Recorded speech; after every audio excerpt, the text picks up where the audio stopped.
Hi, I'm Brian with another escape room review. Today we're going to talk about the Weeping Witch at Crossroads Escape Games in Anaheim, California. The story is the Weeping Witch lures in her victims by mimicking the sound of a weeping woman, and you have to enter Madame Ruby's study to banish the evil spirit and end the curse on your family.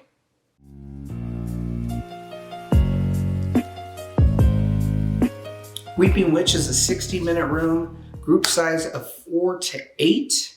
Difficulty, they give it a rating of hard on their website. Scary, yeah, they give it a 4 out of 5. Live actor, yes. Awards, so keep in mind it just opened the latter half of 2022, but it was a Tribeca nominee for 2022 and Best of Morty for 2022. So not bad. Cost as of time of recording, $40 a person, and private. Yes, all their rooms are always private at Crossroads. Crossroads is located in a commercial strip mall sort of area, easy to find. Parking was just fine, no problem at all. Greeted immediately upon entering the building. The staff was great. Nice, big open lobby, some cushy couches. There's a nice party room, private party room off to the side. They don't close the door when it's not being used, which is great because head on in there and there is a really cool puzzle to solve. Kind of gets you warmed up, in the mood. If you answer it correctly, they give you a little prize. A little debriefing room down the hallway, and then kind of an open area that leads to their 3 rooms. Currently 3 rooms there. The Hex Room, Funhouse, and of course the Weeping Witch. All right, let's talk about the set. I give the set very high marks. The immersion starts immediately upon the debriefing. Everybody picks out a different amulet. You're kind of getting in that mood right away. The amulets are used later in the room for a particular puzzle. The study itself, it looks like a study. It's got, but everything that's there looks like it's meant to be there. You are on edge the second you walk in. The props and everything in there. Nothing gory, but spooky, scary, and everything fits beautifully. Where the room really shines, though, is the lighting and music and live actor interaction, how those all interact and how they use that to put you on edge at certain points during the room. So I really loved it. I thought everything fit. Our GM, Amanda, who I believe was the same person who was also the Weeping Witch that popped in. Amazing job. Really, really did put us on edge, and everything fit. The ultimate experience, though, is the very end. The room comes alive.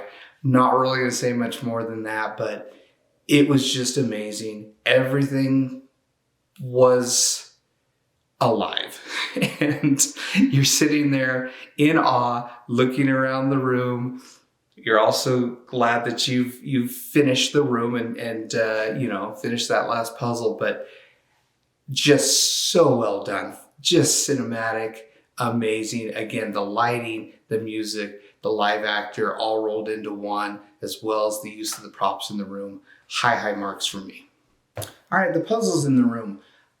This is what I really look for in an escape room. I think it's a combination of the set and the puzzles, but ultimately if the set falls down, for me, if there's some standout puzzles and I say, ooh, that was clever a couple times, then that works for me. It might not get the highest marks, but it works. In this case, we already talked about the set. It was amazing. The puzzles were really good.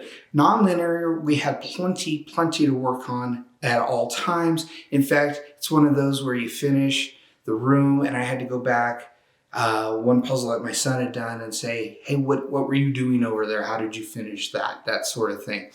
So plenty to do. There were a mix of mechanical and high tech, which I like. I don't think it needs to be all one or the other. There were some very simple mechanical puzzles in there, but they fit the theme. Everything went well. Also a lot of high-tech stuff. And I will say one puzzle really stood out, and I'm just going to say the ceramic dolls amazing. Props to my wife for figuring that one out pretty quick. But that is one that when we finished, I said, now that's clever. So good puzzles, great flow to it, plenty to do. And again, high marks. That combined with the set really, really elevate this room. Clue system. This is one of area that can be one of my pet peeves in rooms. In this room, though, it wasn't just a walkie-talkie. It wasn't just talk to the air. There was a physical object in the room that was alive, and only seen this done one other time, one other room, but it worked really, really well. Ventriloquist dummy that was in the room, which itself is kind of spooky. Most people are freaked out by them anyway, and especially in the setting it was in, little freaky. But the way you interacted with it and interacted with your GM, if you needed any clues, was kind of cool because it actually took the edge off the room. It dialed down the scariness for a little bit. You were able to converse and, talk to this thing. So props to them on coming up with something different, something that still fit the theming of the room, something that did actually tone down the scariness for a bit, and huge thumbs up for that one.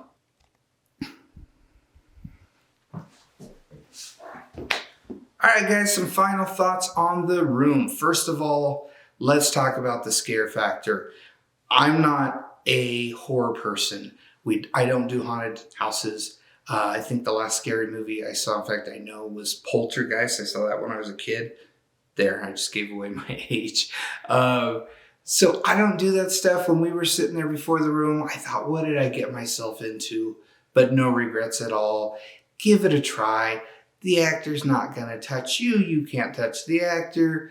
So, and it comes and goes. They use it sparingly, just enough to keep you on edge. But there's enough of the escape room. You are doing the escape room most of the time. And so that live actor adds to the experience instead of detracting. Group size, you do have to pay a minimum of 4 to book the room. We did that, but we did play with 3, and we were just fine. However, I would say the sweet spot for this room, somewhere between 4 and 6. And honestly, that way, if you do have a couple real scaredy cats, they can kind of hide behind everybody else and keep their distance from the Weeping Witch. There is one puzzle where one brave soul in your group will, they'll have to come a little closer to the Weeping Witch than others. And so you need that brave soul or a sacrificial lamb. In our case, my wife and I kind of voluntold our son that, hey, you're doing it. And, if you didn't have kids to push them towards the Weeping Witch, what'd you have kids for? As far as age, they recommend 14 and up. I agree with that completely. Obviously, there are some instances where younger kids that are used to that or around horror would be just fine. And then do I recommend the room?